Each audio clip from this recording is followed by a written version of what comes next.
हाय, hello, नमस्कार सगळ्यांना. तर आज आपण गवाराच्या शेंगांची टेस्टी आणि झटपट होणारी अशी भाजी बनवूयात. त्यासाठी प्रथम मसाला काढून घेऊया. मूठभर शेंगदाणे घेतलेले आहेत भाजलेले. 3-4च लसूण पाकळ्या घ्यायच्या आहेत आणि 3 ते 4 हिरव्या मिरच्या घ्यायच्या आहेत. थोडंसं कोथिंबीर घ्यायचं आहे आणि थोडंसं पाणी घालून याला छान फाईन पेस्ट करून घ्यायची आहे. आणि गवाराच्या शेंगा ज्या आहेत त्या आपण हातानेच खडून घेतलेल्या आहे. आता आपण फोडणी देऊयात. त्यासाठी तेल गरम झाल्यानंतर 4-5 लसूण पाकळ्या छान ठेचून त्या फ्राय करून घ्यायच्या आहे. थोडीशी हळद घालायची आहे. गरजेनुसार लाल मिरची पावडर घालून घ्यायची आहे. त्यानंतर जो कुठला भाजी मसाला आपण यूज करत आहे तो आता यामध्ये ॲड करायचा आहे. मी अर्धा चमचा ॲड करत आहे. 1 ते 1.5 चमचा कांदा लसूण मसाला तो आता यामध्ये घालून घ्यायचा आहे. आणि वाटलेलं जे वाटण आहे तर ते व्यवस्थित असं तेल सुटेपर्यंत छान फ्राय करून घ्यायचं आहे.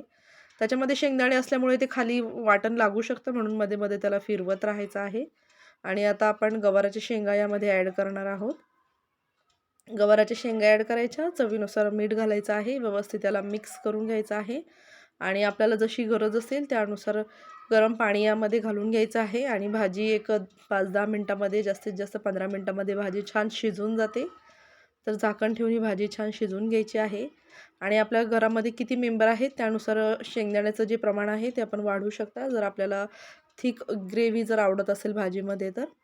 आणि पाणी आपण आपल्या आवडीनुसार यामध्ये ॲड करायचं आहे. तर अशा पद्धतीने बघा, अतिशय टेस्टी आणि एकदम झटपट होणारी अशी ही गवाराच्या शेंगाची भाजी तयार आहे. बाजरीच्या भाकरीबरोबर तर अप्रतिम लागते.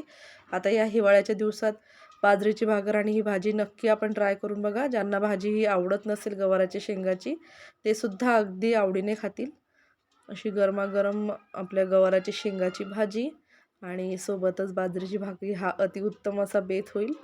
तर नक्की ट्राय करून बघा. आपली ही गवाराच्या शेंगाची साधी, सिंपल पण टेस्टी भाजी तयार आहे. खूप खूप आभारी आहे मी, आपण व्हिडिओ शेवटपर्यंत बघितला. थँक्यू.